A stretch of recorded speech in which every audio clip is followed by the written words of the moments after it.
Welcome students. It was great to see all of you yesterday, and let's get started with today's instruction.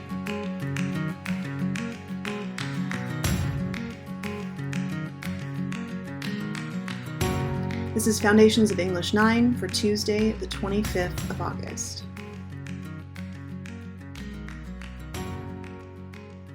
All right, so this is the overview of what we're going to do today. Today is all about practice and learning how to practice well. And two of the things you're going to be doing are going to be daily assignments from this point on, unless I tell you otherwise. So we're going to talk about ReadWorks article of the day and the assignment, the book of knowledge that goes with it. We'll go over quizzes. You might have seen that in Google Classroom already. And we're going to talk about etymology and prefixes and then why we're going to practice each day. And then at the end of this video, I'll give you your independent work for the day, and we will do a quizzes as a class together on the live daily stream. All right, so yesterday you got familiar with ReadWorks. ReadWorks is a great platform that has lots of different content. What we're going to be doing is reading every day. Now, why are we going to do this? Because words are how we store knowledge, and the more knowledge you have, the easier it is to understand things. For the SAT, you're going to get all kinds of articles about all different things, and the more background knowledge you have about those things, the easier it is to pick up details and answer questions well. Doing this article a day will get you to read between 80 and 100,000 words in this semester. So that sounds like a lot of words. It's a lot, but over 10 minutes a day, it adds up pretty quickly. So each day you're going to complete a book of knowledge.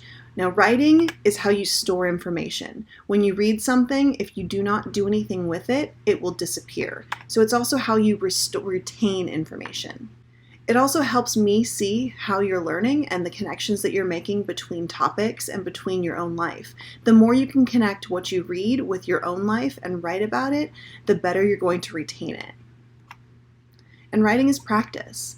It just is daily practice, and you get better at things the more you practice.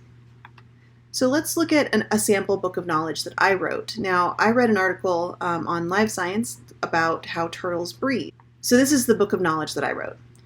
The article I read today is about how turtles breathe. I learned that they can store oxygen so they can stay underwater for longer, but they can also use the oxygen from the water around them. And like Olaf says in Frozen 2, turtles really do breathe through their butts. It's called cloacal respiration, and it happens because that area has the most blood vessels in their bodies. I'm glad humans don't breathe through their butts.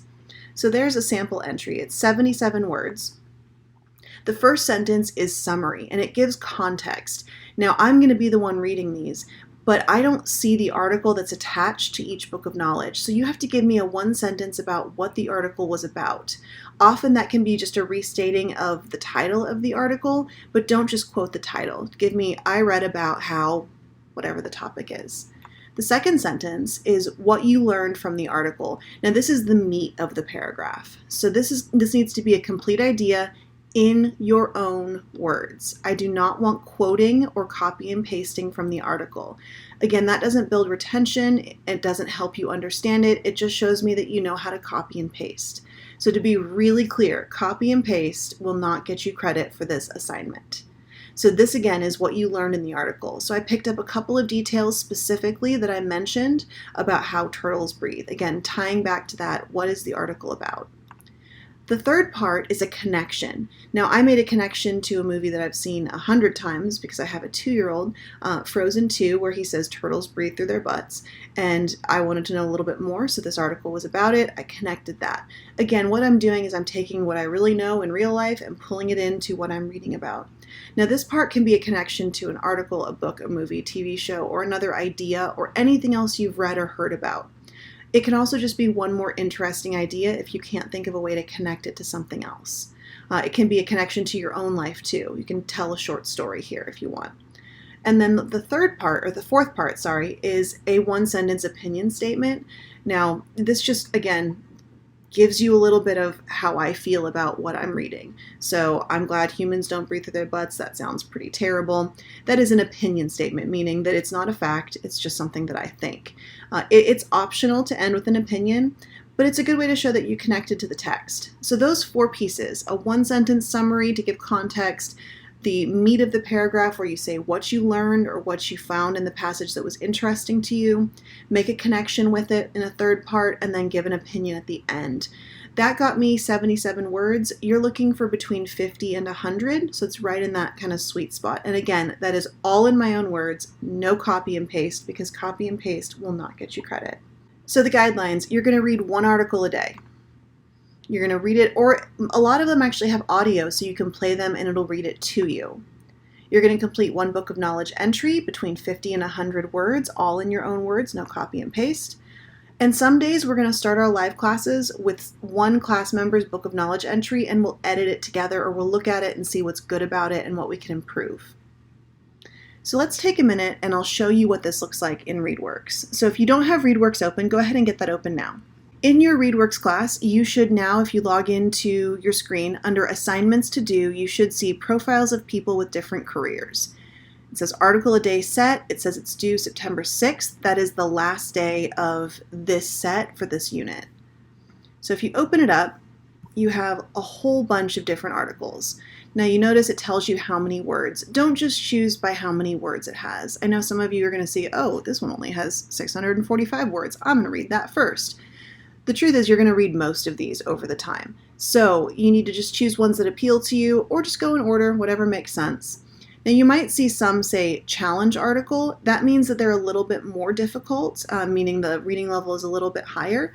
That's okay. Some of you need a bit of a challenge. And then a boost article is one that is a little bit lower. So you can see those are the shorter ones, and they're ones that are written at a slightly lower level. So if you feel like I've read some of these and they were really tough, maybe go for the boost articles first.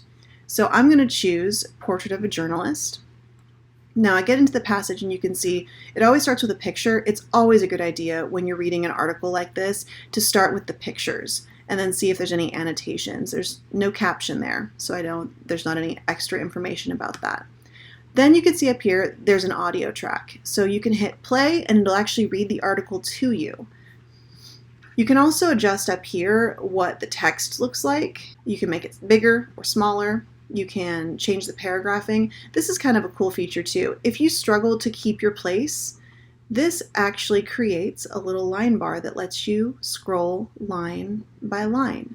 Now, I'm dyslexic, and that means that sometimes I have trouble and I get lost in paragraphs that are really long. So this would really help me as I read to stay focused on the line that I'm on. You can get rid of it just by clicking off of it again. So you're going to read through. You notice some of them have hyperlinks. If you click on those hyperlinks, it'll tell you the word. You can hear it out loud. It'll give you a definition as well as a translation and an example sentence. Use that. If there's a word in here that's hyperlinked that you don't know, click on it. Okay, when you've read the whole thing, you get to the end, you can click here for the book of knowledge, or you can click this button up here. And that'll let you do your book of knowledge side by side. Now again, you're not copying and pasting. Remember, you're doing the paragraph with those 4 parts that we just talked about into this box here, and you're going to hit submit. So I'm just going to type a sample right here, and I'm going to hit submit. Okay, submit. Now when I go back to assignments, I can go to progress, and it'll show me my entry right here. Okay. Now let me show you what I can see from my teacher side. Okay, so here you can see I've read one article, this many words, and that's how many words I've written. So you can see exactly how much, and I can see which ones you've done. I can click through and see which articles you've given an entry on. So I can see there one entry, and you can see exactly what I've written. Now, again, this is how I'm going to check you each day, and I do expect that you have that full paragraph we talked about. So that was ReadWorks. Now let's talk about quizzes. You may have used quizzes in other classes before. I really like quizzes. It gives you a way to build quizzes, and then you can practice them on your own or live together. And we're going to do both. Today we're actually going to practice together, and then you're going to practice on your own as well.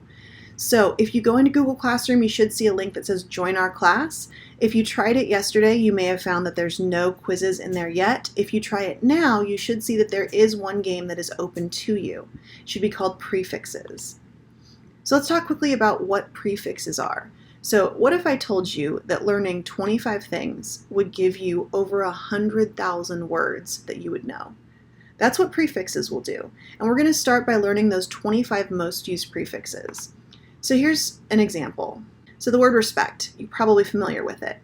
If you add a prefix, you're adding a part to the beginning of the word. So in this way, we're adding the prefix dis. It's one of those 25 most used prefixes. It changes the meaning of the word entirely sometimes. So some of them, like dis, changes it to be the opposite meaning. Now suffixes go at the end. So pre meaning beginning, suffix meaning end. And adding a suffix will often change the use of the word. So respect is a thing, it's a noun, but adding full at the end makes it a description or an adjective, respectful or disrespectful. So knowing these word parts gives you access to way more words than you knew on your own. Knowing these words will help you figure out those long words on the SAT that you don't have any other way of knowing. A lot of them are hard to get through context, so knowing the etymology will help you tremendously. All right, so after the video today and after our live quiz, you're going to do the following. You're going to choose one article from the set in ReadWorks and complete your book of knowledge just like I showed you in this video. Then you're going to practice the quizzes on your own once after we play together. You can do this as flashcards or you can do this as a playthrough. Doesn't matter which one, both of them will give you access to the same material. So now that we've gone over what to do, let's go ahead and play quizzes. Hop back into the chat and I will set up so we can start playing together.